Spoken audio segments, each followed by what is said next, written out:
Blog Talk Radio.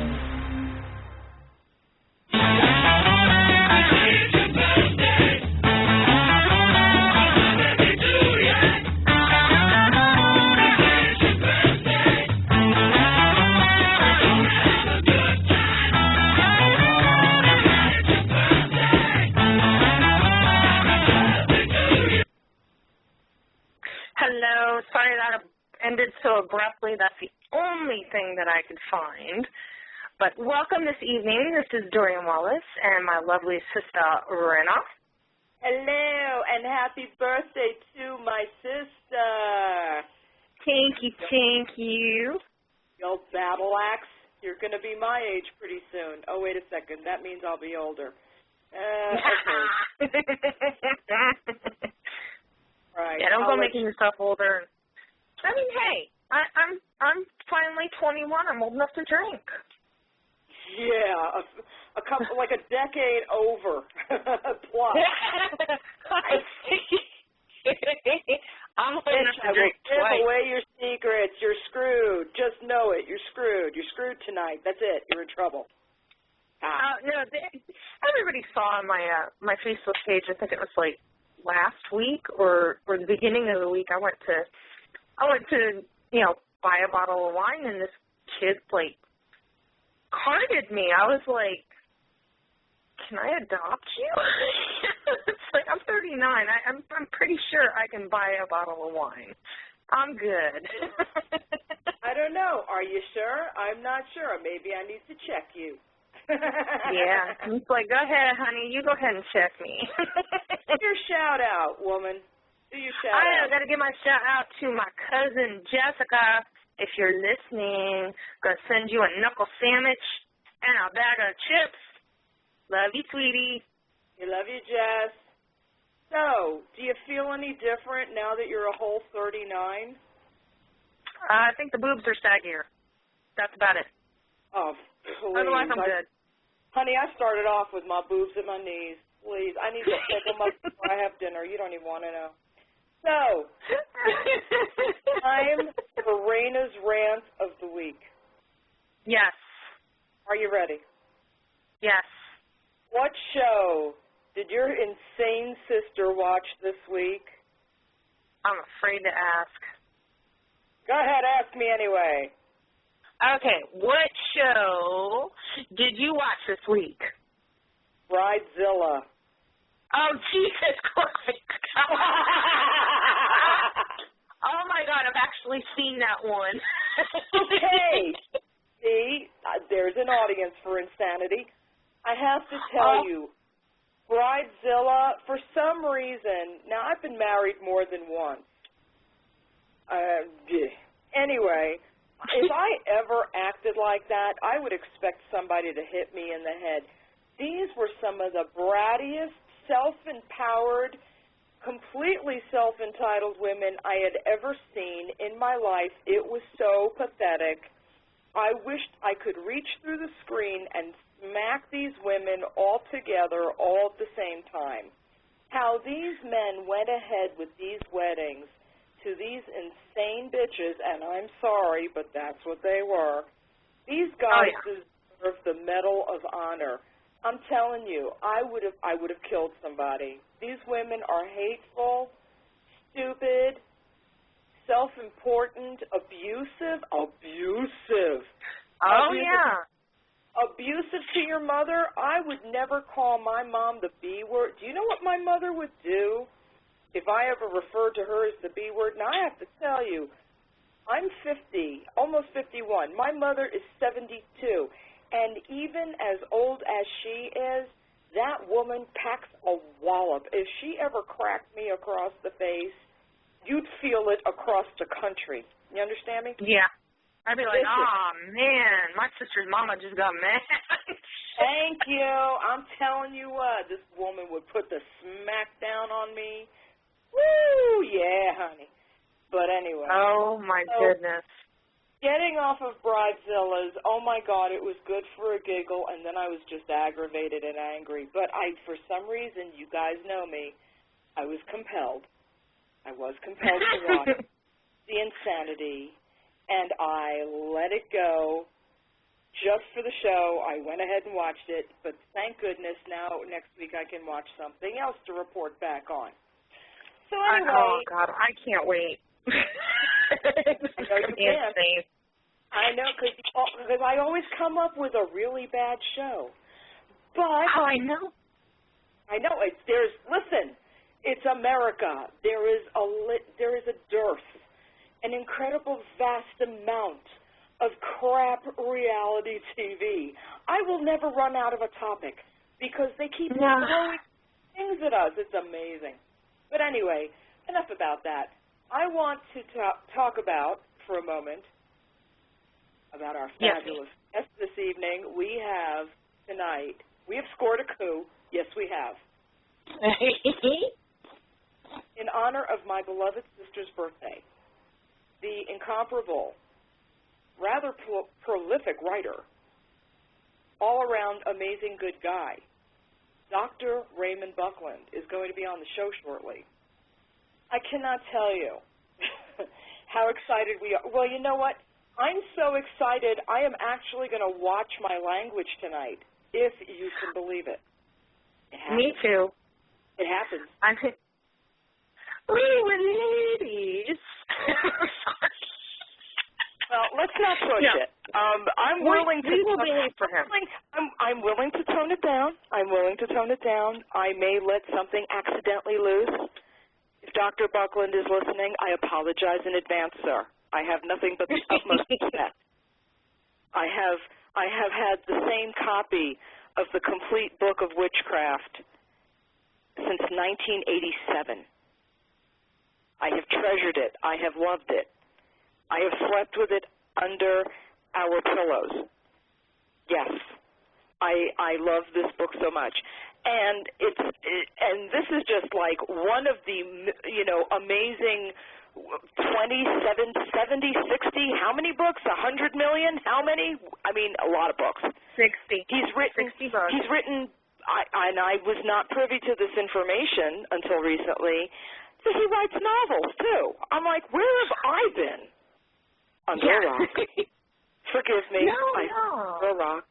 Well, I mean, I should know more about the man who I love and respect and whose line I have followed for years. But you and I both know that in addition to the big, blue, wonderful book that is highly recommended to anybody interested in the craft, or actually any form of paganism, if you've ever looked at the complete book of witchcraft, it's actually not just about witchcraft. There's numerology, there's astrology. He covers so many. I want you to know it's in my hand while I say this, and it's not open. I'm just holding it like the Statue of Liberty right now. It's such an amazing book. Please, if you know anyone who is interested in anything along the lines that we believe, please make sure they have a copy of this amazing book. This book is actually covered in my will to go to one of my children, but that's a separate issue. As you and I also both know, and I have to ask him about this deck of cards, you know that we have been talking about the Buckland Gypsies deck of Domino Divination. This is not a traditional tarot deck. This is a wonderful domino deck of cards, 28, I believe, fabulous, easy to carry, doesn't weigh a ton. I love it. But I got to know more about these cards. And these cards, the deck that I have was printed in 1995. I had the most impossible time finding more than one set of these cards. But it was worth it when I did it because they are amazing. And we're going to talk about it. Yeah, I was so grateful to get it, that you got your hands on a copy for me. And I have spoken to Dr. Buckland beforehand, and he is all for talking about it. So, yay, we can pick his brain about it. I want to know everything about it. I want to know how he came up with the number of cards. I want to know about why the days of the week are on the cards that they're on. I mean, I want to know everything. that he has to say. Well, I will be a little sponge tonight sucking up some information. I need intel. Hello. well, I'm pretty sure it comes from his father's side of the family because his father was actually of Roman descent. He was, he's actually a gypsy. And, he had met his mother, obviously, in England. But, yeah, I'm very curious. Because there's still some things that I don't understand. Like, I kind of understand what the symbols mean, but how they correlate with the days and all that, that's what I would like to know.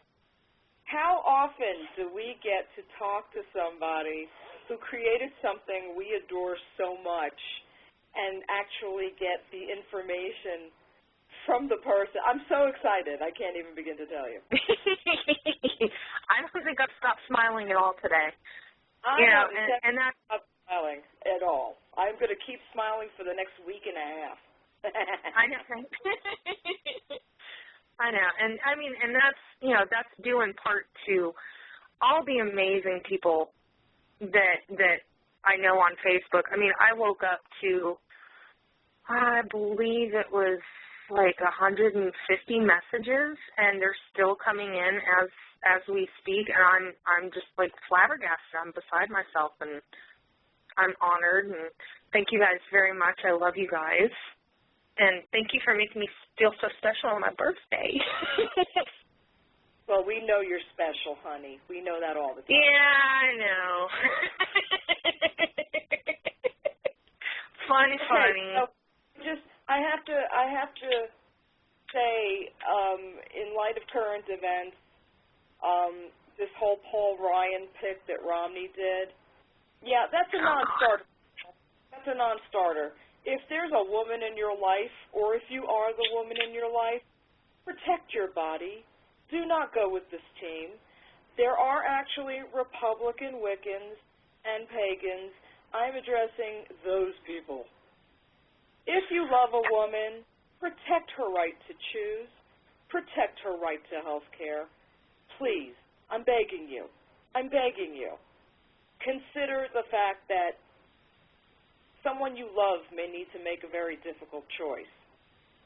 It's important that women have access to health care, that women are respected, that women are treated as people and not property. I know I'm on a soapbox now, but I'm sorry. The election is a lot closer than you think, and these people scare me. I am afraid of them. I just don't get it. I really don't, and I never will get voting against your interests. I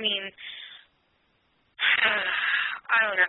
And thank goddess we're having Tellison back November 2nd, because we're going to go into deeper discussions about this, why it's so important for the pagan community to get out there and vote. Absolutely. I know a lot of our people like to live, quote-unquote, off the grid. I got to tell you, get on the grid, get in the voting booth, at least attempt to make your voice heard. I know there are a lot of pagans that also believe that voting means nothing. You know what? That may or may not be true. You have to at least try. You have to at least try. If anything, even if it's just a symbolic gesture, we as pagans know what symbolic gestures, especially within the entire community, mean.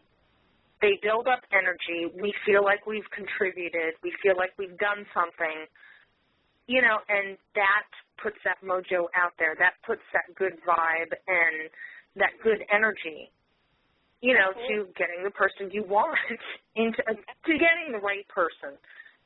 Absolutely.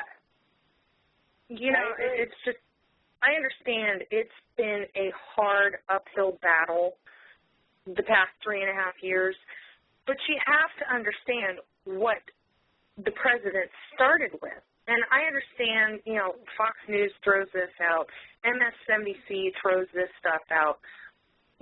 Go and find the facts instead of just listening to what this one and this one are saying. Go find out for yourself. Let your fingers do the walking. Yeah, do some research. Get you know, and yes, you're going to be frustrated. No matter who your choice is, you're going to be frustrated. You know, our president said he was going to get some things done that took forever to do. Some things aren't complete yet. But just remember what the other side did last time and how bad off we got. And, you know, the name-calling and it's all Bill Clinton's fault. I'm sorry, it's not. I got to tell you. Yeah. It's really not. What he did in his personal life is his business. But the man accomplished a lot. If you take side-by-side comparisons over the last 4 administrations, you'll see who actually got something done. All right, I'm going to step off my soapbox before I get more aggravated. Well, I've just got one more thing to say. You know, and realistically, you know, That's a lie. She always has more thing to say. Go ahead. Sorry.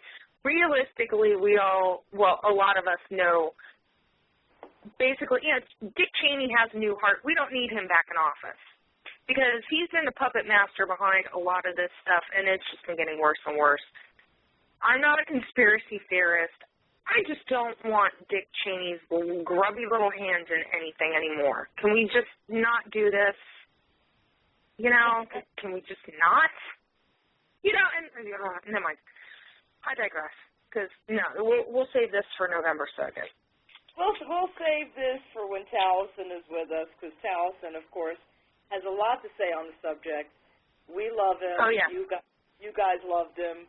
We're going to love him some more when he comes back on November 2nd. Also coming up in the not-too-distant future, the show previous to that, or I should say prior to that, the wonderful Ian Corrigan is coming back. Ha-ha. Yay! Ian Corrigan. That was a great time. We love Ian. Also coming up, who else have we got coming up? Who's confirmed? Oh, we have, okay, now next week is a little up in the air. We may be doing switching around, but we definitely will be talking about the Blue Moon next weekend, or next Friday. And I believe we're trying to get her on sooner, but for sure on the 7th at least. So stay tuned to the fan page. Judica is coming on, and I cannot pronounce her last name. She's coming on. We are having Devin Hunter is coming on. I'm trying to think who I've got lined up. I know I've got Rob Grillo coming back. He's coming to talk about his Patriot Guard duty. He's going to come on and talk about Shirley Phelps. No. Oh, yes. Yes, he is. And we already have one guest confirmed for next year, which I am absolutely over the moon thrilled about. In January, Dorothy Morrison is coming to talk to us. I can't wait. Love her. Oh, my God. Okay. We're gonna have a blast. She is a riot. She is a riot. She pops in once in a while to say something funny to us. She's a scream. One of her most popular books is called Everyday Magic. She is a riot and a half, so we hope everybody, we're booking like crazy. So, and we're actually going to have one of our personal friends on to discuss which witch is which. The wonderful Rose is going to be joining us, and I know she's slated. I know she's already booked, but we are ecstatic. So we are going to keep the guests rolling. Are you ever going to give me a break again? I mean, really? I'll see. Maybe, because I think actually pretty much every day in September we are booked. You know, and I know I'm missing somebody in the loop here. I know there's somebody else that, because I don't have my schedule in front of me. Hold on a second. Actually, I do. My phone is sitting right here. So let me look and see, because, yeah, without my calendar, I am lost. Let's see. We have The yes, 7th is I'm Chitika. to tell you the truth, and it's kind of scary when you get lost in your own bathwater. What do you got? Okay, the 28th we don't have anybody yet. But, yeah, the 14th is Rob, and the 21st is Devin. And then let's see, we've already, October 5th, we're good.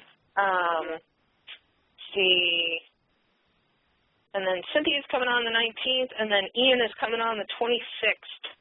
Yes. So yeah, we've got a few days.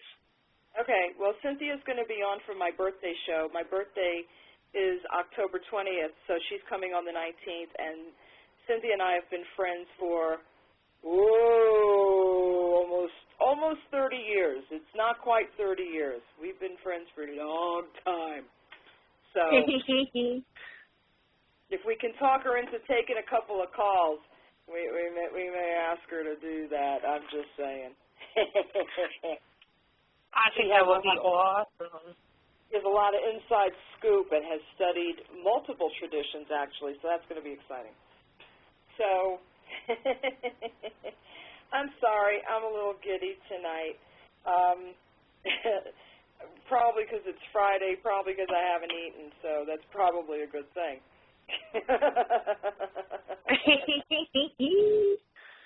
What did you eat? It's been a crazy week. Yeah, I tell you, it's been a good week, but it's been a crazy week. I don't know, it's been like up and down, and I don't know if my parents are listening. They just tried to. I'm using my husband's phone to call into the radio station, so you didn't get an answer because I'm on the air. I'm sorry. Anyway, I digress. Sorry, I just had to add that in there because they said they were going to be listening in tonight. Sorry, folks. I'm sorry. To Tom and Marie, I'm sorry. That's all I'm going to say. Appreciate it. Bear with us because my insanity abounds, and we are very excited about tonight's guest. So what time are we hitting up Dr. Buckland? We are going to have him on in less than 10 minutes here. Oh, excuse me. Yeah, I don't want to be doing that on the air. Oh, I have an idea. Yes, ma'am. In honor of Dr. Buckland, and because you're the birthday girl, why don't you do a 3-card poll and tell me what's up? All right. I will try to do that real quick. Hold on a second. Let me take my cards out. See, folks, as we've told you before, you only think you're listening to a radio show. This is actually how she and I do our entire day together. This is just yeah, several times a day. Several times a day. I'm often asked, how can you possibly miss your sister when you're on the phone with her constantly? And I'm like, we're not in the same room. Exactly. Guys don't understand. Men just don't, people in general just don't understand. My friend's husband asks that all the time. She's like, how could you not know, how could you feel so separated from all your loved ones when you're on the phone? Because if you're not sitting there in front of them and you're not looking at their facial reactions and you can't give them a hug and a kiss, it is not the same thing as doing it. Exactly. I can't smush on my sister's face. It's not the same. My face, she wants to smush my face. Oh, my God. Now, I want you to know, I watched Jersey Shore last week. And they have a different definition of what smushing is. Oh, no. Okay, that's not the way I want to smush your face. I have to tell you, if I had not watched that show, I would not know what smushing was. I now know to not say to my older son or my younger son, come here, let Mama smush you.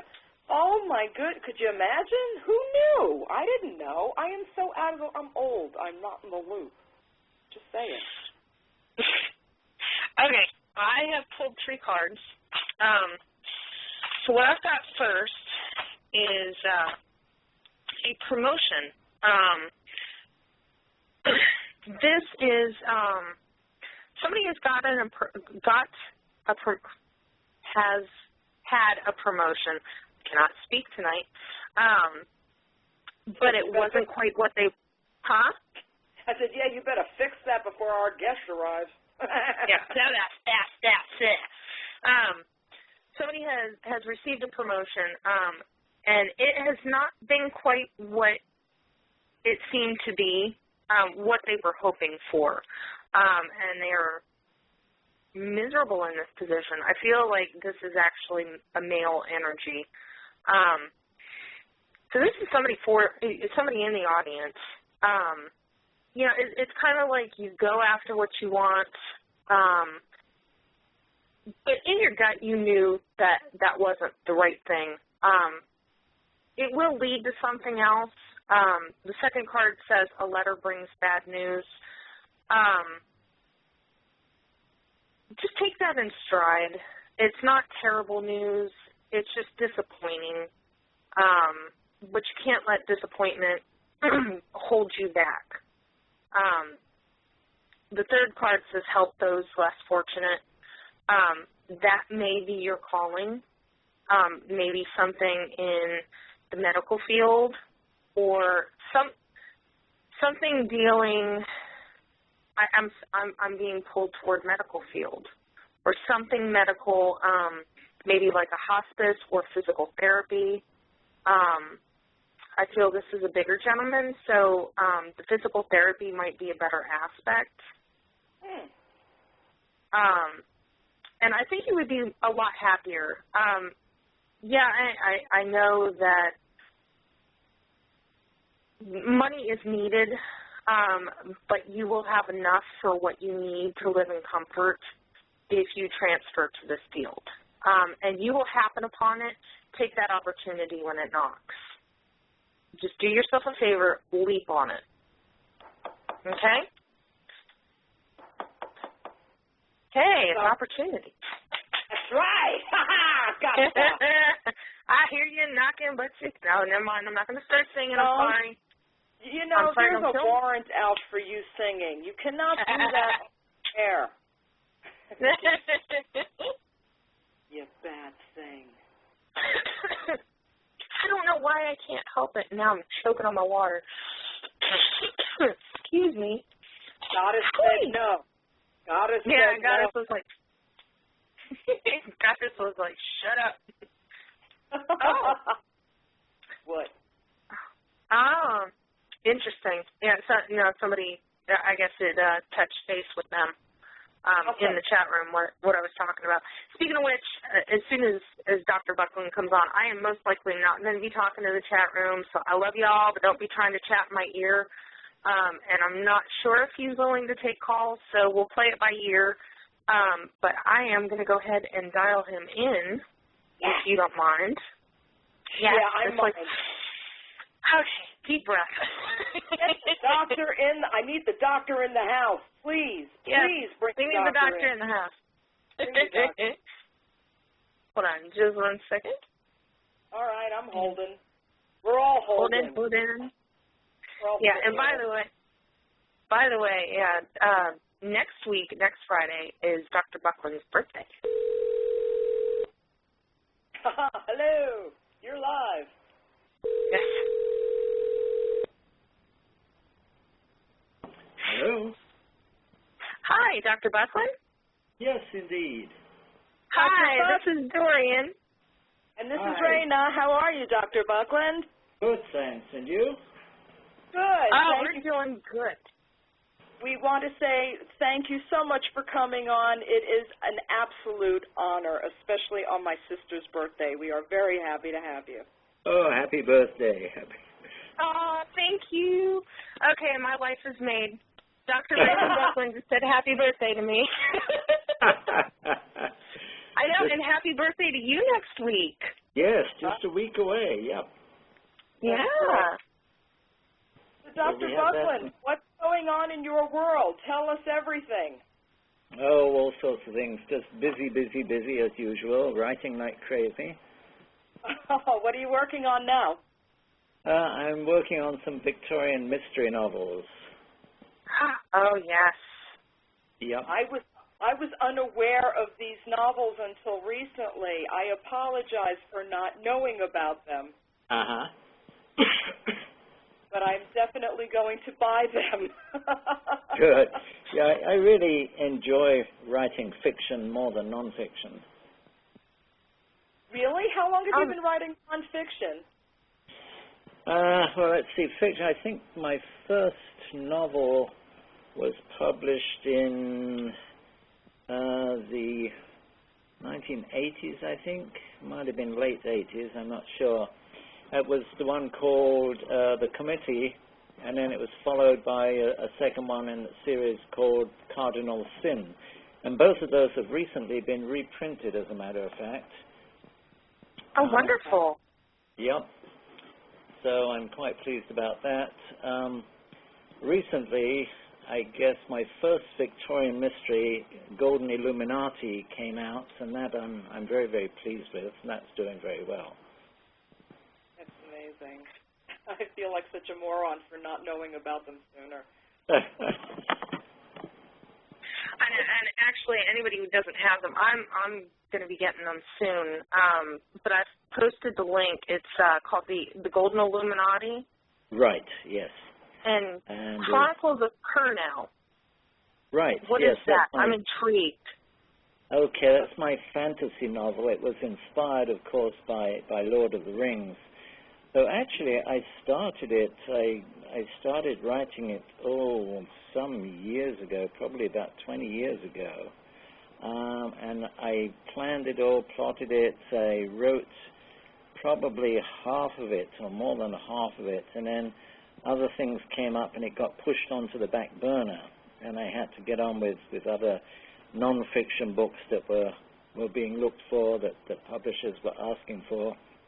So I couldn't get back to that for a long time, till about, I guess about 5-6 years ago, when I finally got back to it, and then I really realized how much I had enjoyed it, and how I really enjoyed the fantasy genre.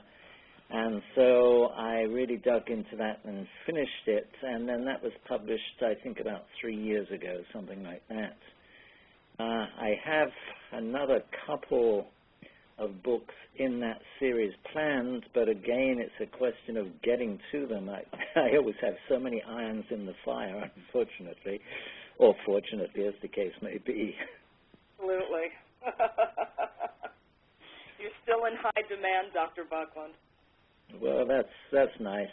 So, I mean, I write, I just love writing, and I always have, and I always, whatever I'm writing, I always say to myself, well, I really don't care whether this ever gets published or not. I'm just having fun writing it.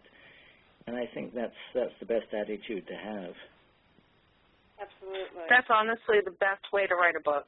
It really is, because if you're not having fun, people know it. The fans know. Oh, yes, it shows, I'm sure.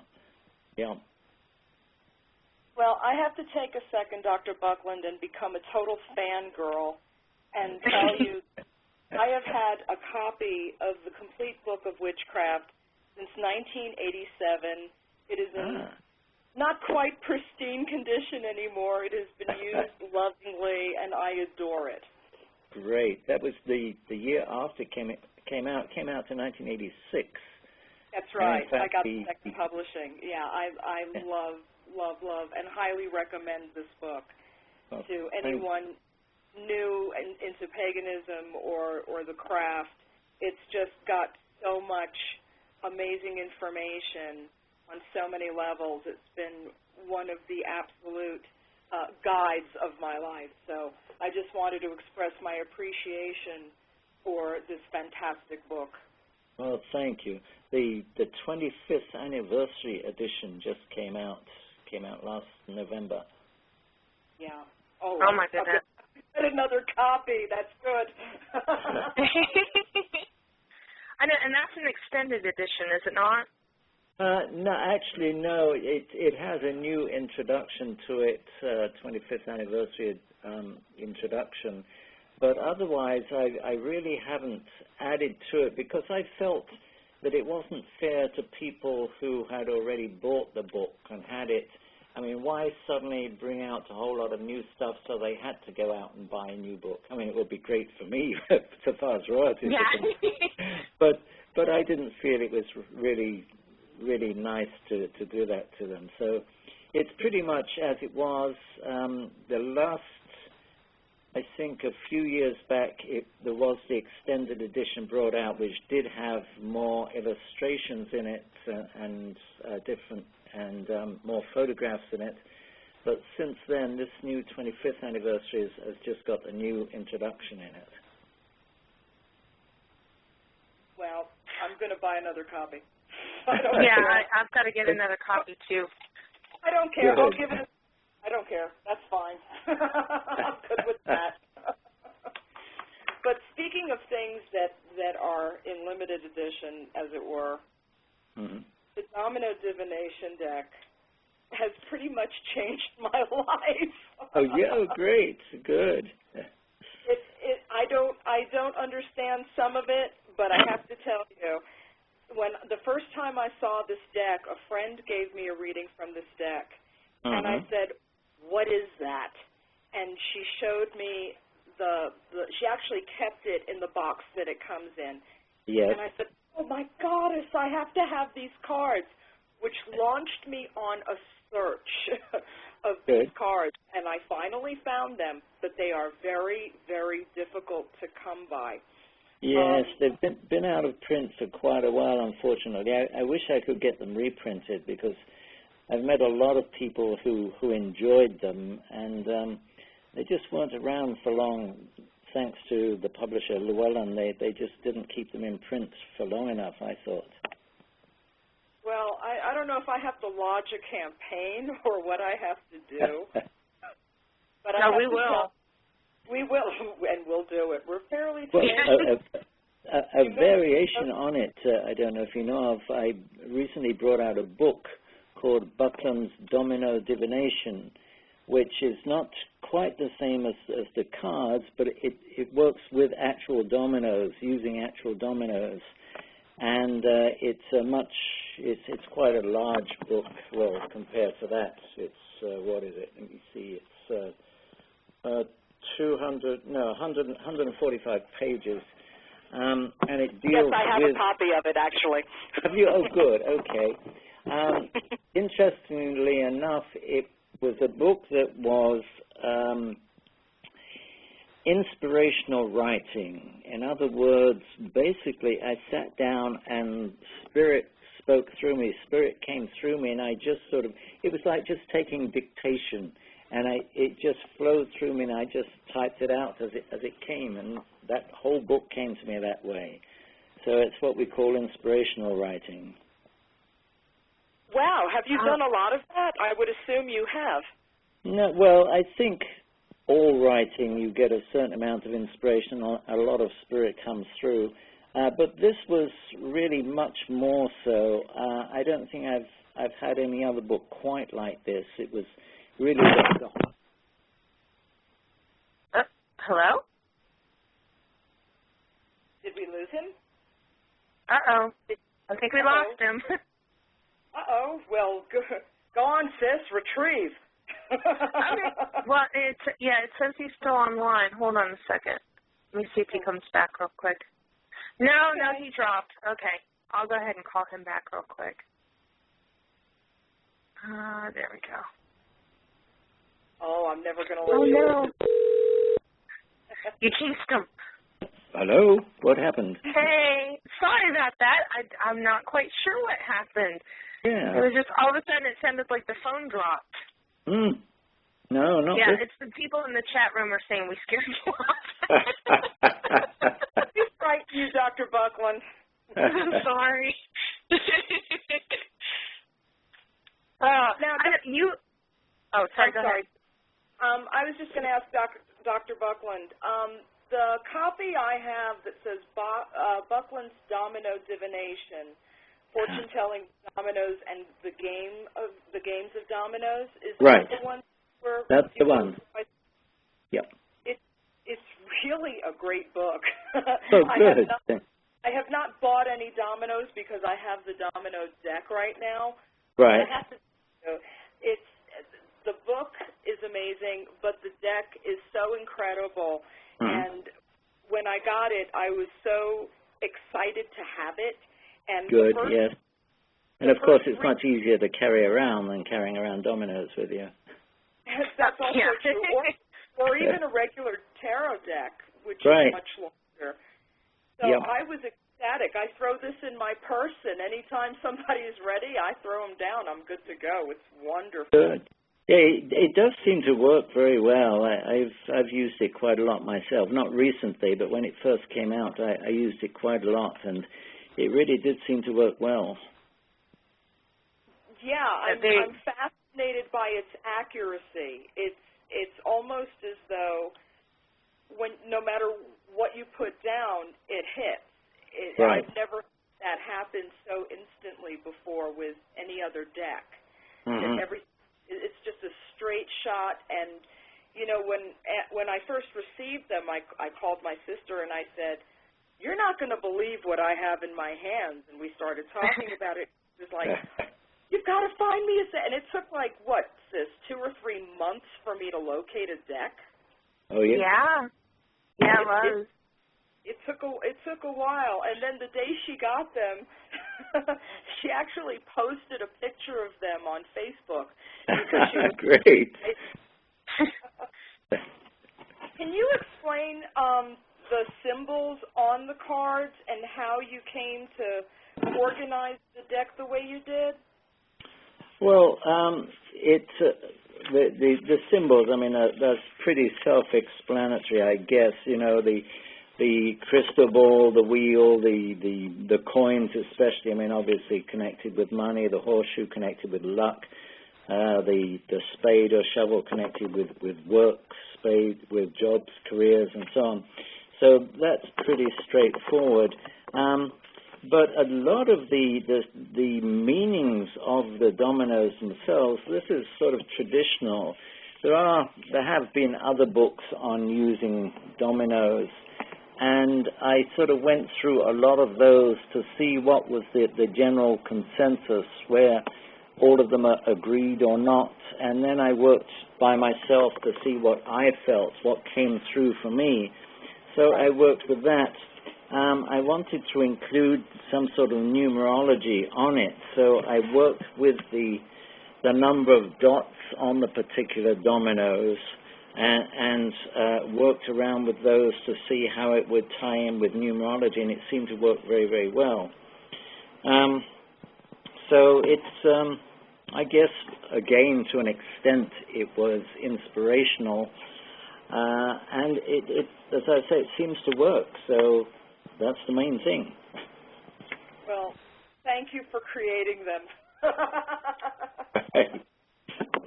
Yeah, definitely. And you were talking about before how spirit moves through you. You've actually written seance books and created a spirit board of your own. Right. Yes. As a matter of fact, just last weekend I was up at Lilydale in upstate New York, the big spiritualist community there, and I was teaching a couple of workshops there. And one was on spirit communication generally, and the other was on solitary seances, which is what one of my books is about. And yeah, I've worked a lot with spirit, and I've worked a lot up in spiritualist communities, both there and in Indiana, Camp Chesterfield, and out on the West Coast in San Diego. And I love spiritualism. It's very important to me. In fact, I started with spiritualism. I don't know if you heard the story, but back when I was very young, about 10 years old, I was an avid reader as a child. I would read anything I could lay my hands on, and I especially loved things like encyclopedias. And one day I went to my uncle, my father's brother, and asked him if he had something I could read. And he happened to be a spiritualist, and he loaned me a book on spiritualism. So I took it away and read it, and then I went back to see what else he had on the subject, because it was so fascinating. And I very quickly read everything that he had on the subject. Oh, wow. So from there, I went along to my local public library, and I just started working my way along the shelves from spiritualism into ghosts and ESP and magic and witchcraft and voodoo and everything. And that really started me on this whole path. And over the years, from time to time, I've always come back to spiritualism and gone off in other directions as well, and of course, obviously into Wicca and things like that. But I've always, from time to time, come back to spiritualism, and more recently, in the last 10, 12 years, I guess, I very much got back into spiritualism and do a lot of teaching of spiritualism. And of course, I've done these two books recently, well, fairly recently. Buckland's book of Spirit Communications, known as Big Red, and the more recent one, Solitary Seance. I know, and I really honestly, as a medium, and I'm just starting to come in, I've been fighting this for, pretty much my whole life, because, being told, well, you don't want stuff coming in, you don't want it taking you over. And I actually had Nona tell me, she's like, oh, no, honey, you're fine. You do what you got to do. You've got the power to push them out. And so I've become interested in, working more with it and doing more seances. So that's, actually the next book on my list of getting. Good. Yeah, I hope you enjoy it. Yes, I mean, spirits won't take over. It's not like possession. Possession is something else where you've got negative energies who want to take over, want to command everything. But in spiritualism, you're dealing basically with friendly spirits who want to communicate with their loved ones, and you've got the loved ones here wanting to communicate with deceased loved ones, and it's a friendly two-way street. So there's no problem of being possessed or anything like that.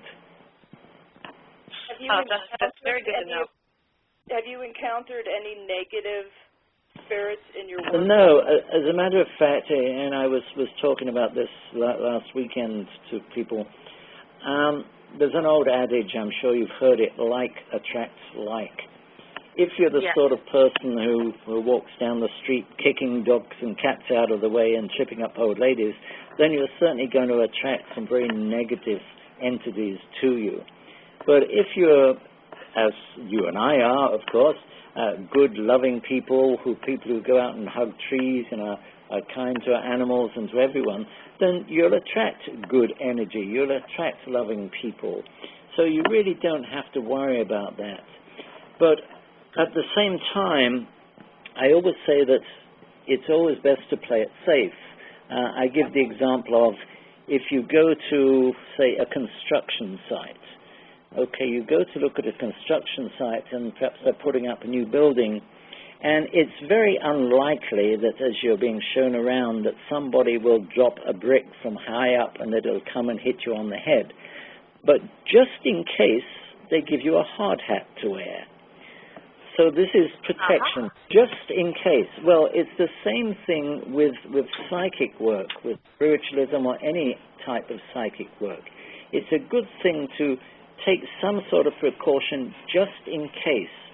So I do this white light building, and I describe it in several of my books, I think in Big Blue and Big Red and several others, where basically you draw in positive energy, fill your body with it, and expand it beyond your body so that you are existing in like a ball of white light. And this is positive, protective energy, and it will keep out any negativity that's sent to you. So that's a good thing to do.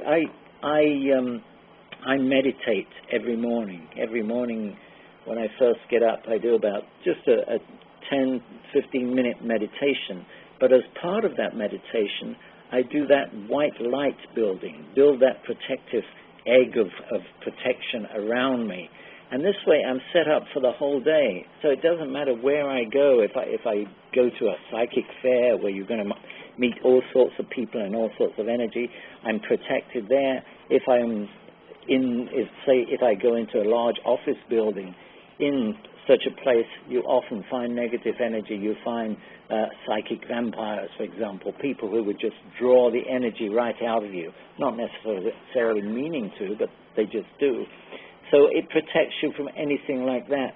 So this is the hard hat syndrome, if you like. This is the protection, the protection that everyone should do anytime they're involved in any sort of psychic work, just in case. Yeah, I love that. Yeah, it makes a lot of sense. It makes a lot of. I was actually quote unquote raised in the Gardnerian tradition, and the high priest that I was initiated by used to tell me, and I've forgotten, and he's passed away several years ago, but used to talk about using the light, surround yourself in it as your protection. And I'm so glad you said that, because I need to get back to doing that. Because as you get older and your day-to-day life takes over, sometimes you forget to do these things to protect yourself, and it is very important, and I'm glad you brought that up. It is important, yes. Yes, and so many younger people especially, and newcomers to various aspects of metaphysics, they're not aware of this, and I think it's something that they should all be aware of. Absolutely. Most definitely. I'm also glad that you mentioned about like attracting like. We have a lot of people that come to us that seem to have continuing problems. Like every day there'll be something new bad that happened, or something, just like a continuous cloud over their head, so to speak. And I think if we remind our friends and the people that come to us about protecting themselves, maybe these little clouds that seem to follow certain people, maybe they can dispel that energy. Yeah, many times people like that attract it to themselves by expecting it. They feel rightly or wrongly that there's bad luck or evil entities or whatever coming towards them all the time, and so they come to expect it, and by expecting it, they do draw it to themselves.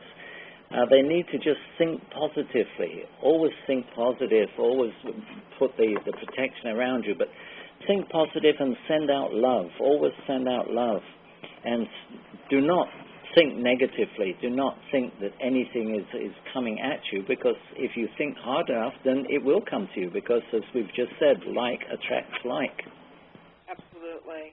It's hard to, and it takes a lot of intense concentration sometimes to put off those negative feelings.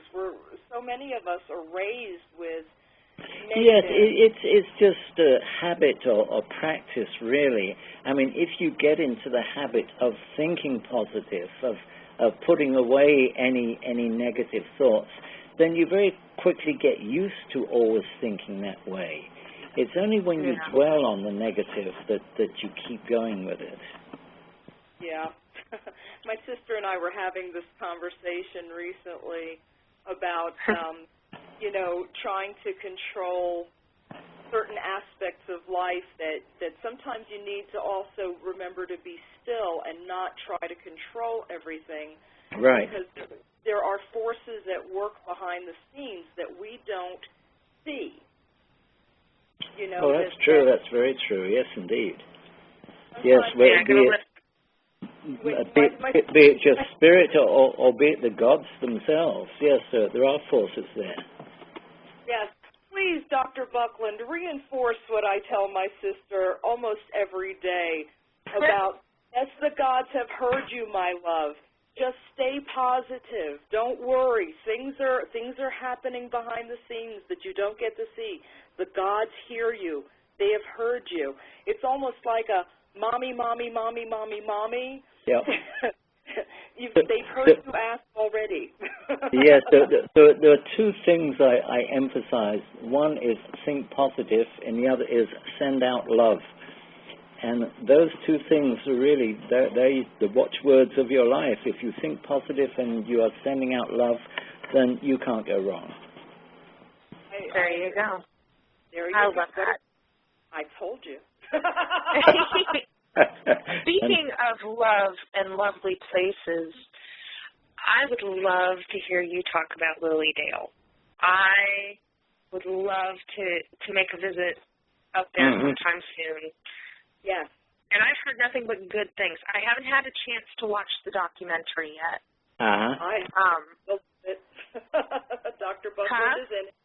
Dr. Buckland is in it. And I have watched it repeatedly. Dr. Buckland, you tell us about Lilydale, how it came to be? Yes, it came to be. It goes back to the late 1800s with the group known as the Free Thinkers, who were up in that area and at that time. And they were very much free thinkers, very independent thinkers. They weren't Christians per se. They certainly had positive leanings, but they weren't any particular religion, but they were very much free thinkers. And they would get together in that area, and they would meet. And there's a little lake up just north of Jamestown. It's about an hour west of Buffalo. A little lake called Lake Cassadaga. And there was a man who had some property alongside the lake, and he used to let these free thinkers meet there on his property. And they would meet there regularly and just discuss things and be of open mind. And then one day, one man was sitting at home, and he was trying to read the newspaper, and a voice kept coming to him saying, "Go and arrange for a camp meeting." And he tried to ignore the voice. He was trying to read his newspaper, but the voice kept coming and saying, "Go and arrange a camp meeting." And finally, he couldn't get rid of the voice, so he put down the newspaper, and he walked the 6 miles to this man's house and said, "Look, I've got to arrange a camp meeting. It's somehow important." So they arranged a camp meeting, which meant that everybody was invited to come, and rather than just general discussions and what have you, they should talk about spirits and spirit contact and the like. And this was very, very successful, and they made it a regular occurrence, and they used to meet there all through the summer and into the fall, and they carried on for quite a while. And so many people came. They would come on horseback, or they would come in wagons. And so they built a little stable there for the horses, and they would put up tents because it was a camp meeting. So they lived in their tents for the summer, basically, and had the stable there. But eventually it became so popular that they felt they needed some sort of better accommodation. So they converted the stable into a hotel. And after a time, more people came, and they needed more room. So they did what was done a lot in those days. It was called hung suspension. If you had a small building, such as a stable, and you wanted to build another floor on top of that, there was no guarantee that the ground floor would support the weight. So rather than build the other floor on top, they raised up the bottom and built the new level underneath it. So you then had 2 stories, but you knew you had a solid ground floor supporting the upper one. So they did that, and they did that over a period of time. They eventually pulled it up another story, raised it up, and put another floor underneath. So the hotel at Lilydale today, the Maplewood Hotel, the top floor of that is the original stable that was used there in 1880, 1878, 1882, something like that. Anyway, there was an original falling. The man who owns the land, he died, and his son took over, and his son decided that he should charge rent for the people coming and meeting there. Well, the people decided that they weren't going to pay rent, so they bought their own piece of land, and they originally bought, I think it was like 20 acres, but now Lilydale is something like 160 acres. It's now a whole village.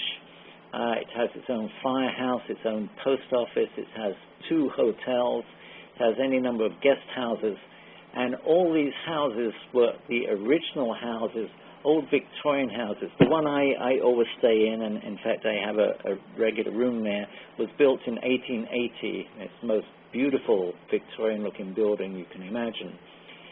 And the joy of Lilydale, well, there's several joys, but one of the joys is that everybody there is a spiritualist. It's like a gated community. So everybody there is a spiritualist. So if you go there and you can spend time on the front porch of the hotel, they have like a long row of rocking chairs across the front of the porch of the hotel, and people just congregate there in the evenings especially, and you know that anybody that you talk to, you know that they'll have the same sort of interests that you have. They might or might not be spiritualists, but they'll have the same interests. So you can go there and you can talk to anybody about anything, and nobody else thinks you're weird or a little odd or whatever. So in that sense, it's a wonderful atmosphere. But when I first went there, was I think 2003, something like that. And when I first went through the gate, it immediately hit me that it was like coming home. I'm sure you've had this feeling at other places, but this struck me very strongly there. It was the most wonderful feeling, the most peaceful feeling. And every time I go there, it's just like the most wonderful vacation. Even if I'm going there to work, to do workshops or whatever, it's just so peaceful, so restful, and so close to spirits. And I guess being alongside the lake helps very much in that respect. But it is a beautiful place. There are beautiful trees there. They have a place called Inspiration Stump, which was once a huge, huge tree which fell down, and they cut it off, and they would stand on the stump to give their speeches or to give their messages to people, messages from spirit. And they still meet there every day through the season. They have 2 services a day at the stump. They have another place called the Forest Temple, which is where meetings, where anybody can go and get messages from mediums. Both of those meetings at the Stump and at Forest Temple are always free to people. They have a huge auditorium which was built in the late 1800s. Beautiful place, holds about, I think it's 950 people, something like that, with a good stage. And they used to have all sorts of people come there. The suffragettes used to go there. Suddenly I've forgotten the name of the main suffragette. Susan B. Anthony used to go there a lot. Oh, wow. Yep, she was there, used to speak. I spoke this weekend on the stage where she had spoken. Let's see, Mae West used to go there. Arthur Conan Doyle used to go there. So many people used to go there. It's a wonderful, wonderful place. And I really can't say enough about it as to how wonderful it is. And, of course, it draws well-known people from television, John Edwards, James Van Prague, Elisa Williams, John Holland, people like that. They go there.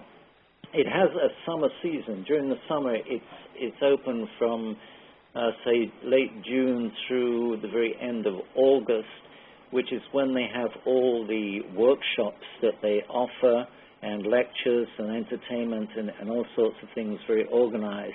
Then out of season, everybody is still there, those who live there. A lot of people live there permanently.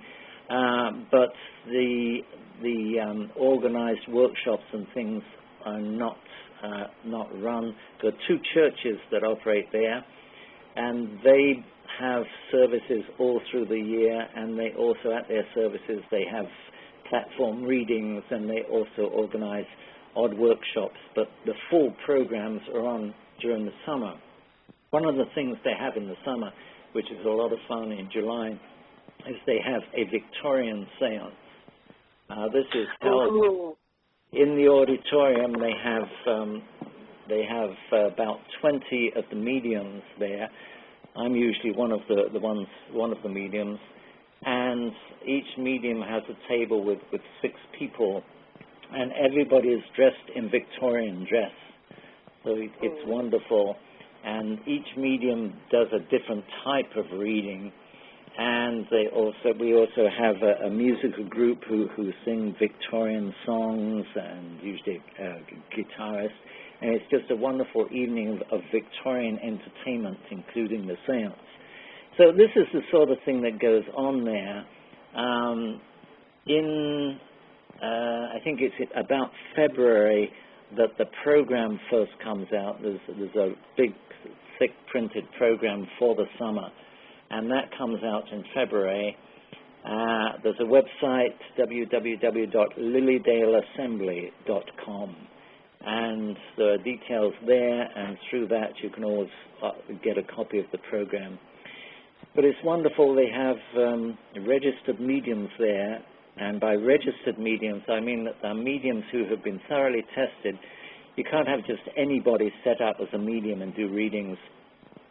They have to go through quite a process where they read, I think they have to do 40 readings for different people and have them notarized, and then they go before the board and they're tested there and have to do readings before they are listed as a Lilydale, a registered medium. So there are only a certain number of them. Another of the joys to my mind of Lilydale is it is strictly spiritualism. You can go to, say, Camp Chesterfield in Indiana, or Camp Casadega down in Florida, or out to the West Coast to other spiritualist communities, and they will not only do spiritualist readings, but they usually will do tarot card readings as well, or read runes, or do astrology, do a lot of what is actually just psychic stuff, not spiritualist stuff. But I very much respect Lilydale because they are spiritualists. It is a spiritualist community, and so they only do spiritual readings. They only do contact with spirits of the dead. They do not do tarot cards or anything like that, which of course is just psychism. So right. A rough breakdown on Lilydale. It's amazing. That was wonderful. And actually, speaking of Camp Chesterfield, you are going to be doing a 3-day workshop September 28th, 29th, and the 30th, correct? That's right. Yes, indeed. Yes, I'm doing a Buckland weekend there. I've done Camp Chesterfield a couple of years, 2 or 3 years, I guess. To my mind, I hope they're not listening. To my mind, they're not as good as Lilydale. But if only because we won't tell. if only because they do all this other stuff, and also that they're actually very heavily Christian. Spiritualism is a religion of its own. They believe very much in personal responsibility. So we don't think that we can pass off any problems by saying that Jesus came along and took our sins or died for our sins or whatever. No, we believe in personal responsibility. But there are some spiritualists, in England there are a lot of so-called Christian spiritualists, and Camp Chesterfield, although it doesn't label itself as Christian spiritualists, there is a big a presence, if you like, of Christianity there. I don't think everybody there is Christian, but there is a big Christian presence there. And there's nothing wrong with that, I guess, if that suits you. But to my mind, a spiritualist is a spiritualist. Yeah. Yeah, I don't know how to square those two things together. It's a problem I've always had. Yes, yeah. Anyway, yes, I'm doing a weekend there. I'll be doing... I think I'm doing a lecture on gypsies, I'm doing a book signing, I'm doing a couple of workshops. I know one of the workshops is solitary seance. The other one, I think the other one might be Spiritualism 101. This I did about 3 or 4 weeks ago at Lilydale, as a matter of fact. I found so many people come to Lilydale, and so many people go to Camp Chesterfield, who go there basically to get a reading from a medium, but they really don't know just what spiritualism is, what it's all about, how it started, the history of it or anything. So I decided to do a workshop covering the basics of spiritualism. So that Spiritualism 101 is what I did, and it went very well at Lilydale, and that, I think, is one of the workshops I'm doing at Camp Chesterfield. Yeah. Can you give us a bit of a rundown on Spiritualism 101 so we know the difference?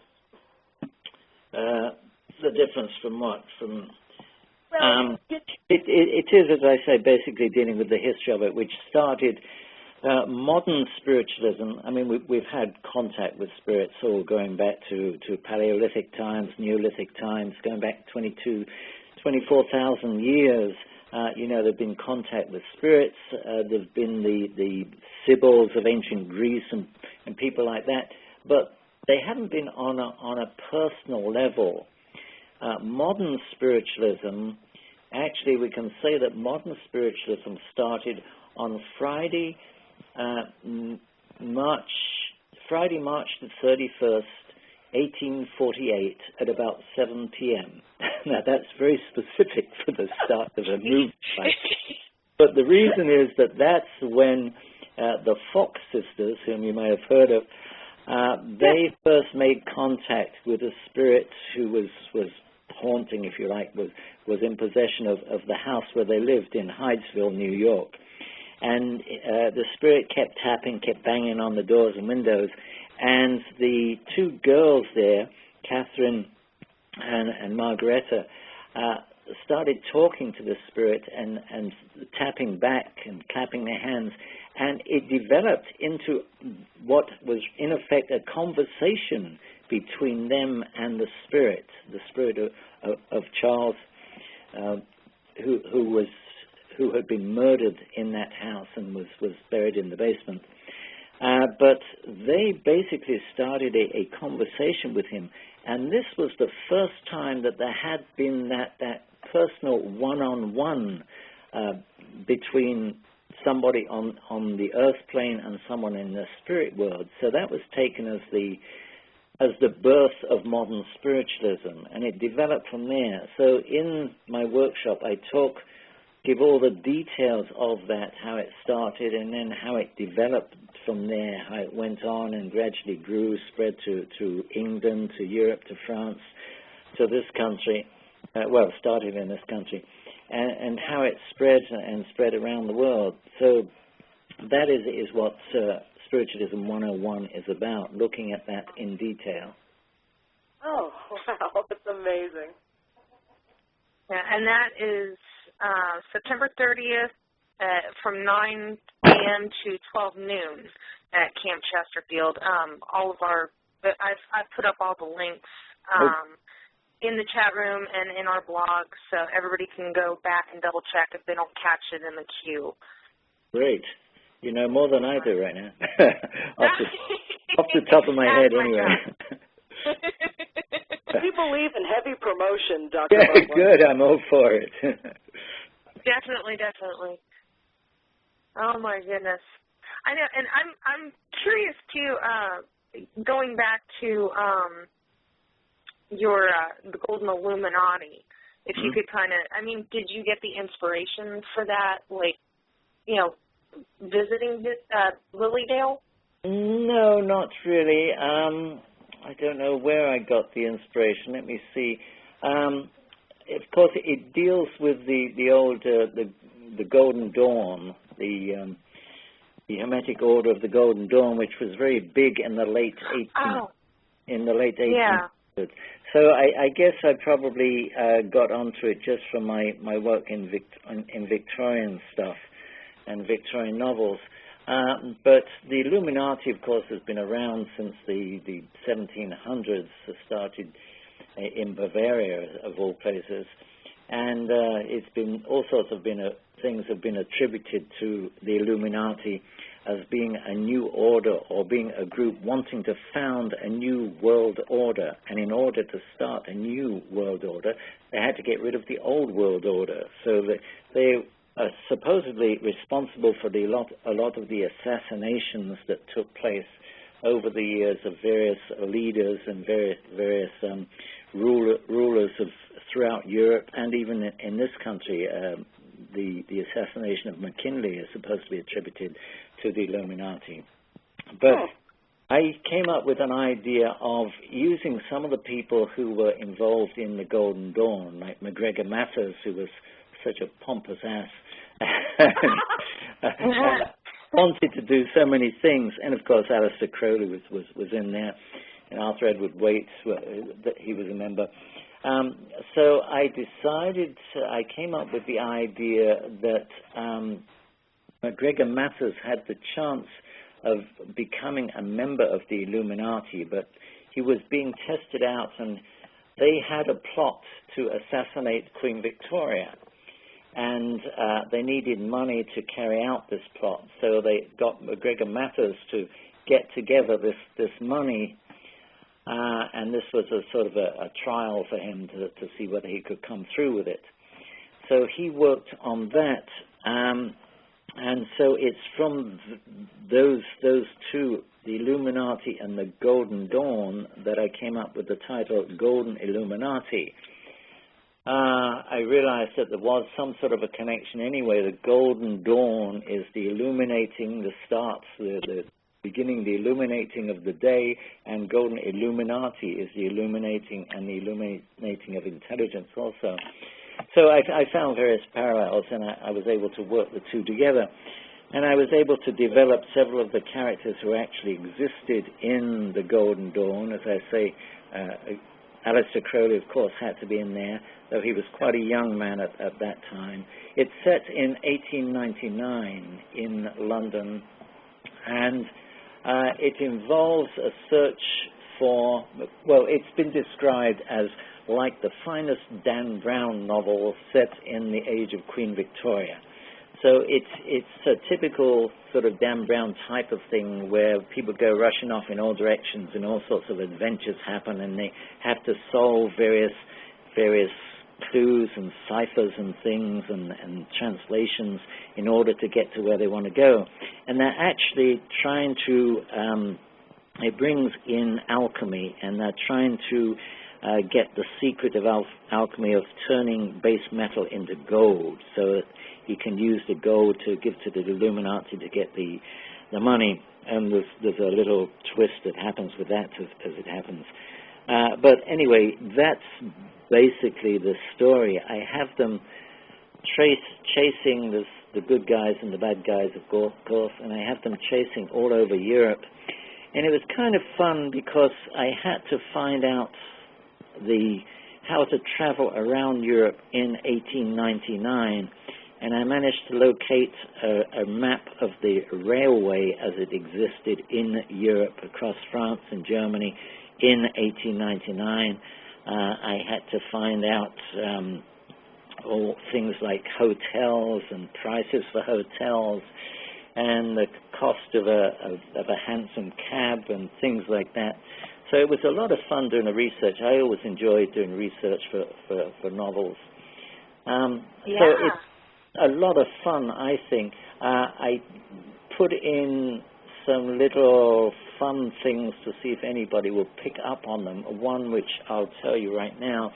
There's a character, MacGregor Matters has his sort of second guy who does a lot of stuff for him, the Reverend Monty Winters, and that I actually based on Montague Summers.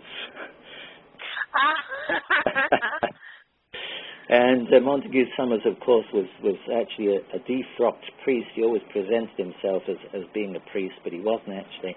And so I have Monty Winters in my Golden Illuminati as a defrocked priest.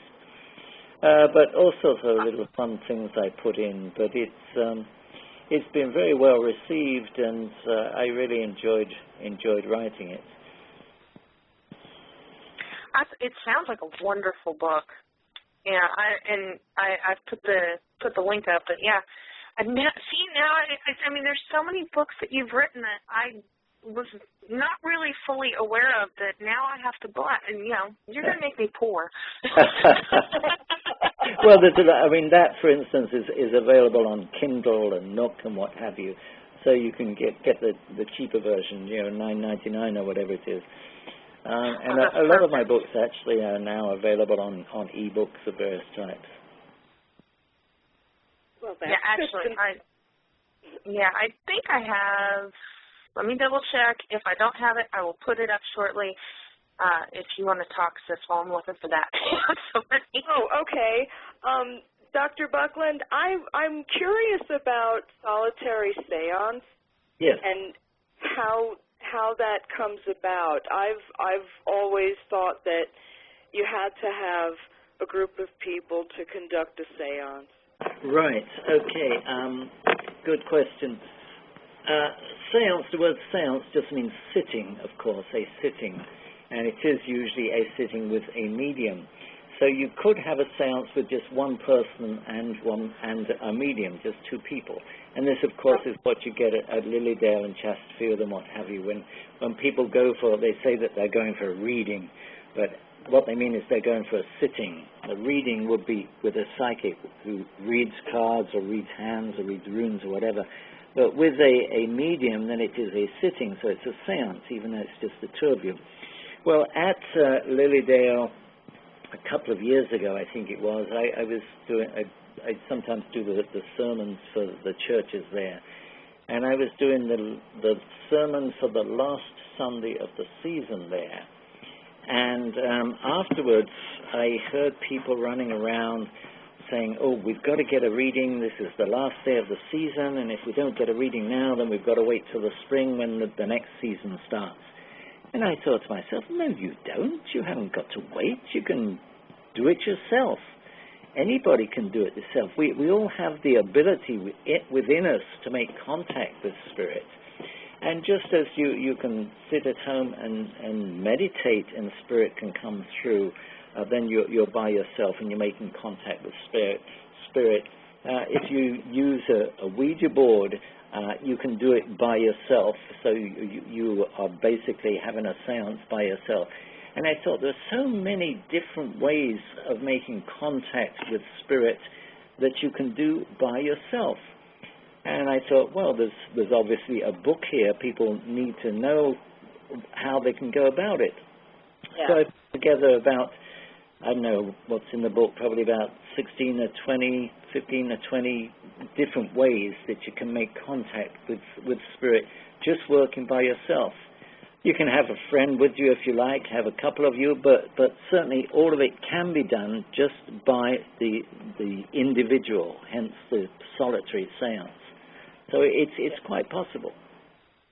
I don't know if other people go through this, but I have this problem where I second guess myself, where I think perhaps spirit is trying to contact. Yes. But I don't know if you experience this too. But as someone who deals with spirit, I am one of the biggest skeptics I know. Yes. Yes.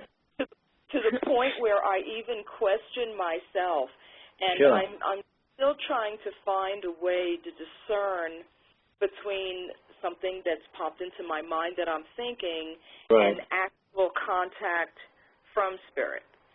Well, this is a common problem with a lot of people, but the whole point of spiritualism is to prove that there is contact between this world and the spirit world, to prove that there is life after that transition that we call death. And so we're looking for proof. And any contact through any medium should bring you that proof. They should be able to prove that it's a particular spirit who's coming through to you. It's all very well to go to somebody who claims to be a medium and they say, well, I've got your mother here and she says she loves you. Well, big deal, yes. Why wouldn't you say that? But that's not proof. You want absolute proof. And usually the proof is something which is really inconsequential to anybody else. It's really minor stuff to anybody but the person concerned. But to the person concerned, it means a lot. Now, an example a couple of years back, I did a long weekend workshop with John Edward, who used to do the TV show Crossing Over with John Edward, and he's Absolutely. a very, very good medium. And there was a young lady there, and John was doing a reading for her, and he was connecting with her Uncle Harry, let's say it was. I don't know what the name was. He says, okay, I've got Uncle Harry here, and he's talking about the little dog he had, fluffy little white dog that was named after a flower. And the woman said, no, Uncle Harry never had a dog, never had a dog. He said, yes, I've got Uncle Harry here, and he's talking about a little white dog, fluffy white dog, named after a flower. And the woman said, no, he never ever had a dog, I know. So John said, well, look, you have a cell phone, can you call your mother or somebody? So the woman called her mother, and she said, I'm here with John Edward, and he said that Uncle Harry used to have a little fluffy white dog. And her mother said, oh, you mean that little white poodle named Daisy? So now there was the proof, the absolute proof that it was contact with Uncle Harry. Now, to anybody else, that didn't mean beans, okay, so it showed that he really did. But to that woman, it meant so much because it proved that Uncle Harry really was there. So this is what you need to look for. Anytime you make contact with spirit, you're looking for some sort of proof that you really have made contact.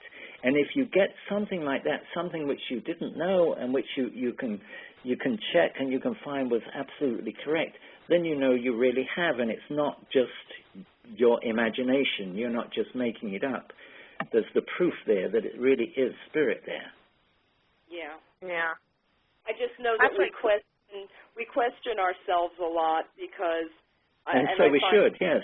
Yeah. That we even ourselves, when we think spirit comes through, we wonder sometimes, is this because this is something we want, or is this a real message that we need to give? Yes, but the more you do it, the more you'll know. You'll just know that this is spirit coming through. Okay. So it's more about practice and starting to trust yourself. Absolutely, and trust, yes.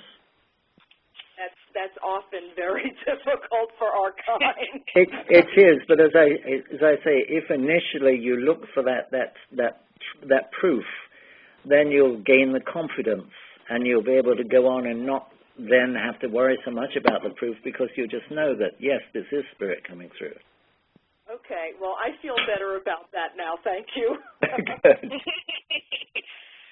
And actually, the last time it's been a while since I had worked with it before, but I pulled out my father's old Ouija board that he had gotten when he was a kid. Mm-hmm. And it came down to me when I was 16 because my grandmother was going to get rid of it, and I was like, I want it. I have to have it. But yeah, I was actually working with my then 14, he's now 15, year-old son, and we were up in my office up here, and I was using it, and it started moving, and he kept looking at me. He's like, you're moving that, aren't you? And I'm like, no, I'm not moving that. And it started right away, so obviously it was somebody who had been waiting to talk. Because the automatic writing does not work out so well for me. It goes, but they can't clearly define what they're talking about. Yes. But I was asking who it was. It was misspelling words. And then it stopped for a second. And then flew over to the M, flew over to the A, and then flew over to the C and spelled out Mac and stopped. Uh-huh. That's what we called my granddad. Ah, great. And great. I could tell his temperament was him. Right. I was like, oh, that was him. Okay. And then he didn't want to talk anymore because he was mad. Do they really get that, though? I mean, is there resentment that's carried over to the other side? No, not at all. Usually it's quite the reverse. Many times well, a good example is of, and this is a great story, I think. Suddenly I'm forgetting names. Well, anyway, this gentleman, Dr. Oh boy, I know it so well. Anyway, he was wanting to contact his grandmother, his maternal grandmother, his mother's mother. He'd always had a wonderful, wonderful relationship with her, and when she died, he really missed her terribly. So he was actually using what amounted to mirror gazing to make contact with her. And he made contact with her. He saw her, or he saw his grandmother, and he was delighted until he saw that it wasn't his mother's mother, it was his father's mother, it was his paternal grandmother. And he couldn't stand her. They never got along. They were always fighting. When she was alive, she was always nitpicking at him. She was always criticizing him, and he was always being really, really bad, being really naughty to her because he didn't like her, and they never got on. So he had wanted to see his maternal grandmother, but it was his paternal grandmother who came through. And since she was there, then they sort of started talking and discussing, and she almost immediately started apologizing for the way she had been when she'd been alive. She said she was sorry for the way she picked on him. She was sorry she always seemed so angry about him, but she thought at the time that it was the best for him, that she was trying to sort of straighten him up, and that what she was doing was the best. But she realized now that she overdone it, if you like. And he, in turn, started apologizing to her for the way he played up back at her. And they ended up being absolutely wonderfully friendly, very much in love, and very, very pleased. And so afterwards he realized that many times you don't meet the person that you want to meet. You meet the person that you need to meet. Which is a very valuable lesson. But that was typical, that someone who had been very nasty, very, very antagonistic in life, once they had passed over, they sort of realized how they had been and why it wasn't the best way to be, and they came through and they had mellowed tremendously. So it's unusual for spirit to be even angry. They might get a little bent out of shape if you're not doing all the things that you should be doing, that they feel you should be doing, or if they see that you're really going on the wrong path, and they really are very frustrated because they can't save you, if you like. But it is more of a frustration rather than an anger generally. Yeah, I have to tell you, this was a huge teachable moment for me personally, because I had a very bad relationship with my father. My father could be a very cruel man. Yes. And he passed back in 2000, and what you have just taught me is bringing me so much peace that I can actually now talk to my father and have a real conversation, even though he's been gone so many years. Good. So I thank you so much for this teachable moment, because I thought that when we pass over, you become part of the greater knowledge.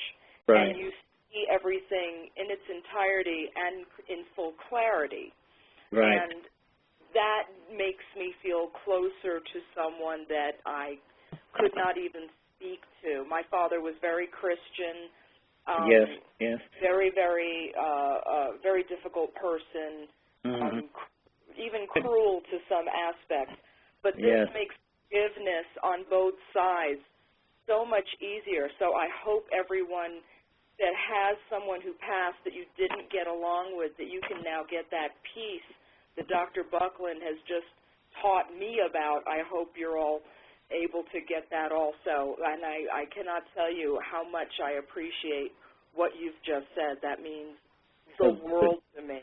Good. And I would say that it's not necessarily an instant change when someone crosses over. It does take a little while to adjust. It can be too traumatic. I mean, if somebody, well, look at beliefs, for instance. Now, I sometimes use this example. In spiritualism, there's no definite teaching as to whether or not there is reincarnation. About half of spiritualists believe in reincarnation, half don't believe in it. But it's not sort of laid down in the spiritualist manual as to whether or not there is reincarnation. Right. And what can happen is that perhaps you have two, an uncle and an aunt that's called Uncle Harry and Aunt Mary. And Uncle Harry absolutely believed in reincarnation when he was alive. He thought was absolutely right. And when he died, you go to a medium and you make contact with Uncle Harry and you say, hey, Uncle Harry, now that you're dead, tell me, is there such a thing as reincarnation? And he'll say, oh, absolutely, yes. And then Aunt Mary dies and you go to a medium and you contact her and you say, Aunt Mary, now that you're dead, is there such a thing as reincarnation? And she'll say, positively not, no. Because they've only just crossed over and it would be too traumatic for them to suddenly be corrected, to suddenly learn that something they've learned, that they've felt so strongly all their lives is incorrect. So there isn't instantaneous change. So you can have, many people do change pretty quickly, but you could have, say, a father who was very nasty, very vicious, very unyielding, and shortly after he's passed over, he might still be somewhat that way, but very quickly he'll mellow, he'll change. But it's not instantaneous, so don't always expect it to be instantaneous. Yeah, I never felt anything from my father. My father's been dead for 13 years, and it's only very recently that I feel like he now understands who his daughter is and some of the mistakes he made. There's another factor there, incidentally, and that is the factor of time. You see, there's no such thing as time in the afterlife. Time is a human concept, something that we've devised for our own convenience so that we can look at where we're going to be tomorrow or what happened last week or whatever. But there's really no such thing as time, and in the afterlife there certainly isn't. So it's difficult again, going to John Edward now, he was a very good medium. He was very, very close to his mother.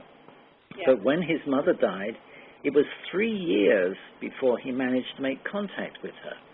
Mm-hmm. And the reason was that in the afterlife, 3 years might have been the equivalent of like 3 seconds. I mean, to her, she might have felt that she'd only been there 3 minutes or something like that.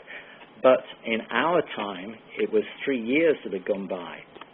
For myself, my father, I wanted to make contact with my father for the longest time. And he's been dead for over 50 years. And it was 50 years before I actually made contact with my father. And wow. I could see him going over there. He loved gardening. And I could see him ending up in the spirit world with a wonderful garden where he could produce anything he liked. He could really get his hands in the soil. He could really love it. And I could see him settling in there, as it were, enjoying the gardening, and then thinking, it's about time I got in touch with Ray. And to him, it had only been a short while, but in actual fact, in Earth time, it had been 50 years had gone by. Wow. So you have to take that sort of thing into consideration as well with how people change. That actually brings up an interesting question. Like with spirits that stay here, like with haunting. I mean, is that like a similar situation? Because I know there are very angry ghosts sometimes you come across that, just very disruptive, or you could get the very opposite, just, like residual energy. Yes, many times when it's been a very traumatic passing, or perhaps if they've been very, very angry in this life. Many times spirits just don't recognize or don't want to recognize the fact that they've passed over. They refuse to recognize it. They hang around here because they refuse to acknowledge the fact that they should be in the spirit world. They should be getting on with things over that side. So they'll hang around here. I came across, many years back when I lived on Long Island, New York, I used to be called in occasionally to visit so-called haunted houses. And there was one I went to, and there was a young woman there who just wouldn't move on. And I found that the reason was that she had not been happy with her family, but the people who lived next door to her were very, very good to her. She'd had a wonderful relationship with them, and so much so that when she eventually got married, she got married from their house rather than from her own house. And she knew so much joy and happiness with that family that when she died, she didn't want to leave that family. She didn't want to leave that house. And so she stayed there, her ghost, if you like, stayed there because she just knew so much happiness there. So it had to be explained to her what was happening, that she needed to move on into the light and to pass on.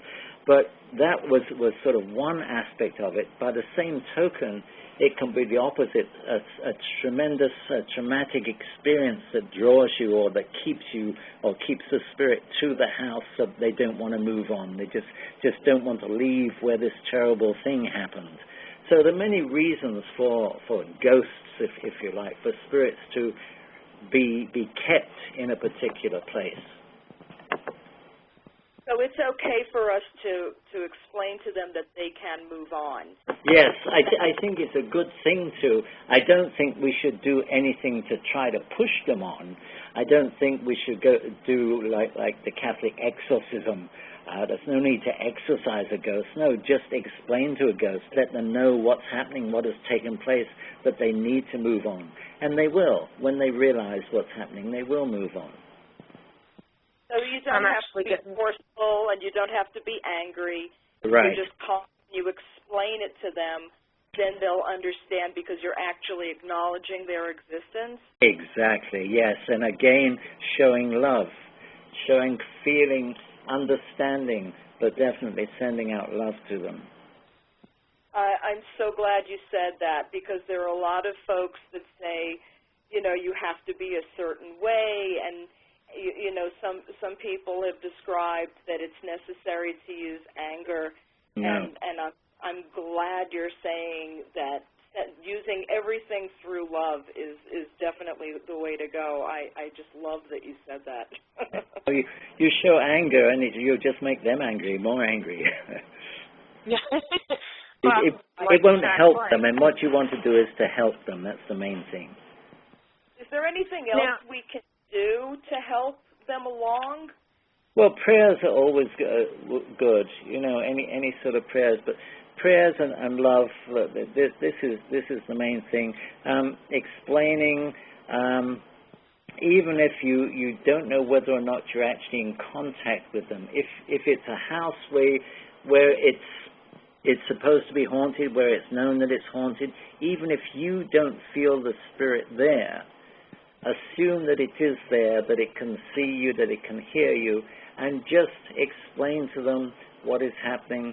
I think it's good to bring in flowers, burn incense if you like, but I think flowers are even nicer than incense in so far as some people don't like incense. Some people perhaps have some negative feelings about church and the smell of incense there. But who can object to flowers and the smell of flowers? So if you are in a haunted house and you bring in flowers, you sing pleasant songs, not Christian dirges, but pleasant, uplifting songs, any sort of song. But generally, anything uplifting and joyful, and explaining how spirit world is, how it is necessary for all of us to move on. We all go through this transition, and so we need to move on to the next step of our journey. Oh, that's just wonderful. I love that. That makes me feel so much better about everything. You Good. have no idea. I'm sorry, sis, I had interrupted you. You were going to say something? You know what? I don't remember. I really don't. I'm just really, really enjoying this conversation. We just want to thank you again for coming on here and letting us pick your brain and, you know, kind of sit at your feet and just stare up at you.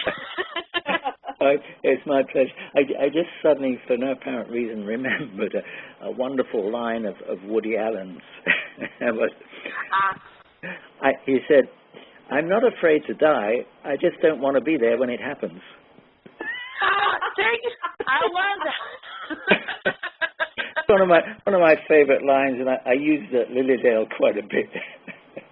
I like that. That's awesome. That is too funny. Yeah, it's like, can I call out sick for that? That's hilarious.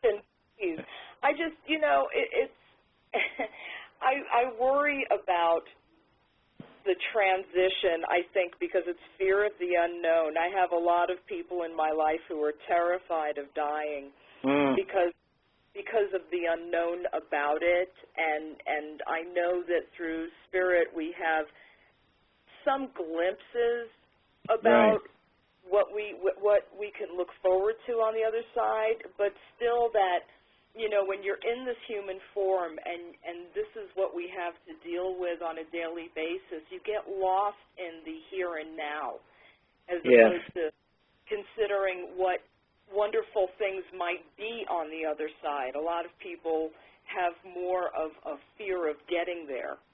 Yes.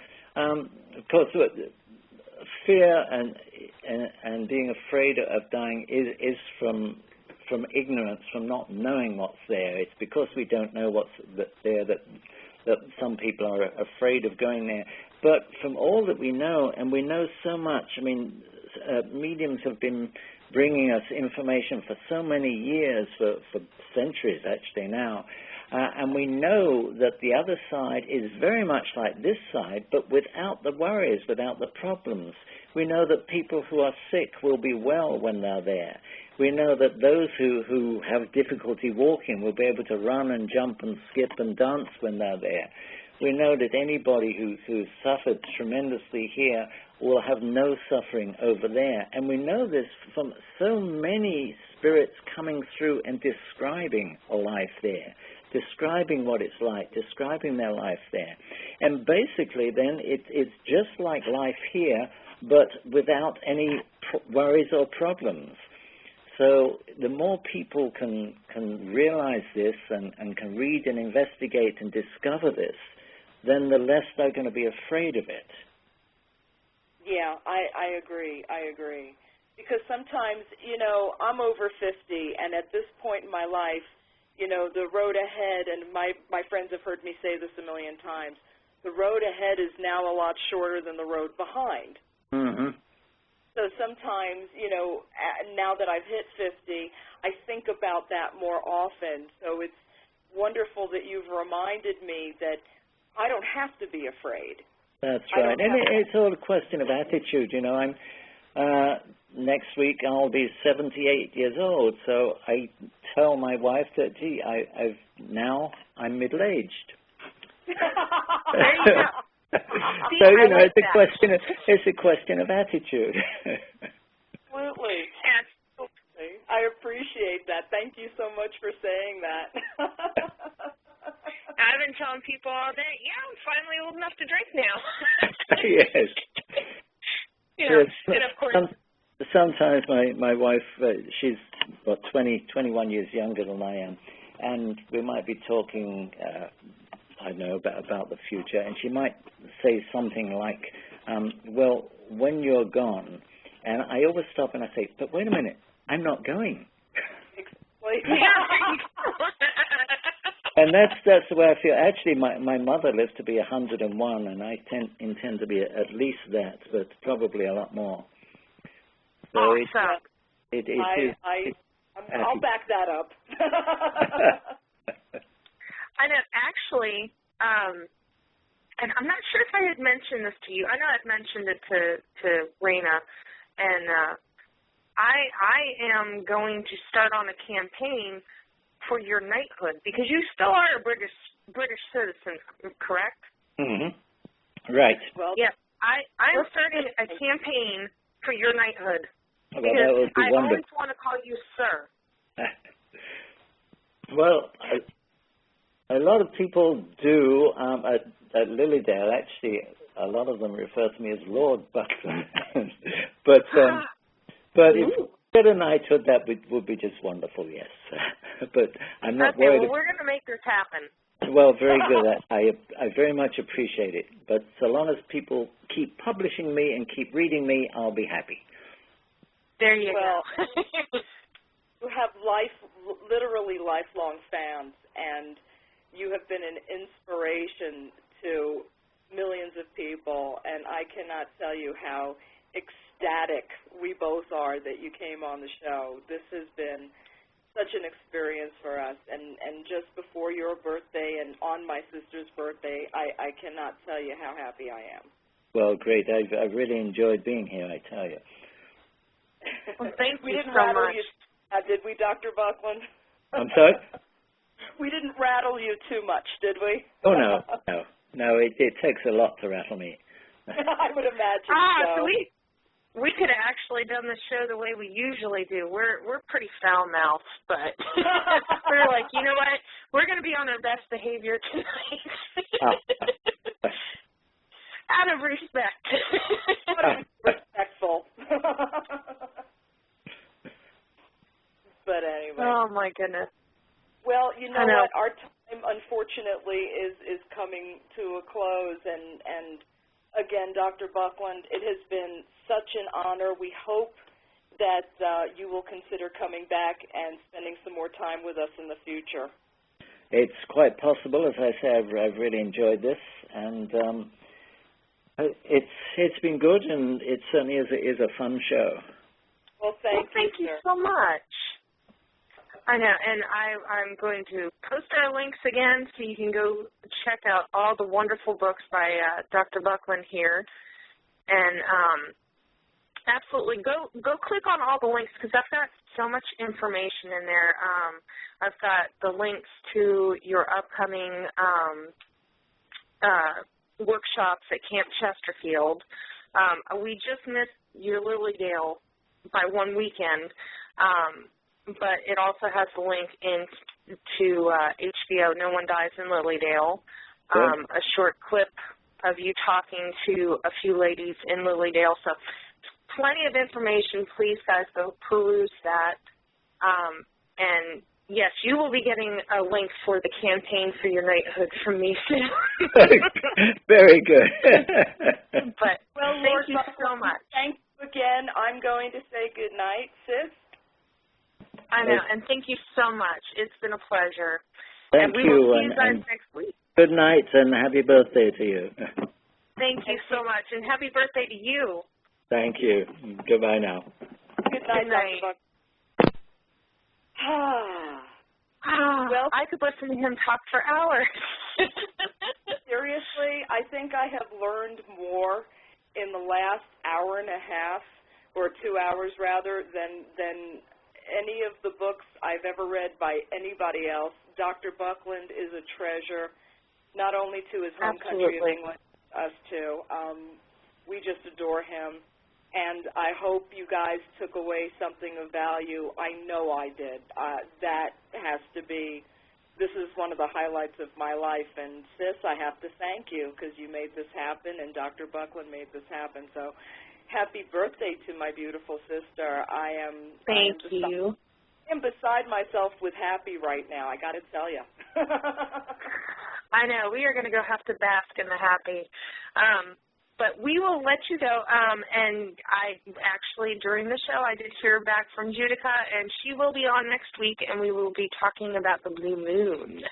Fantastic. Yeah, so I'm excited about that. She is lovely.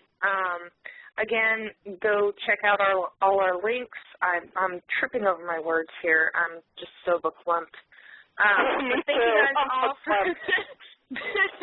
all the birthday wishes, and thank you for joining us tonight. And we will see y'all next week. Okay, bright blessings to everybody. We love you. God's protect you all. Good night. Bye now. You're listening to Love Advice with Leanne. Caller, you're on the air. Hi, Leanne, long-time listener, first-time caller. Why, in your professional opinion, do you never take my calls off the air? Is this Carl? Yep, it's Carl. I mean, we had a few dates. Everything was great. I thought, Well, you know, when you switch to Geico, you could save a lot of money on car insurance. Okay, awesome. You should call them. I will. Geico, because saving 15% or more on car insurance is always a great answer.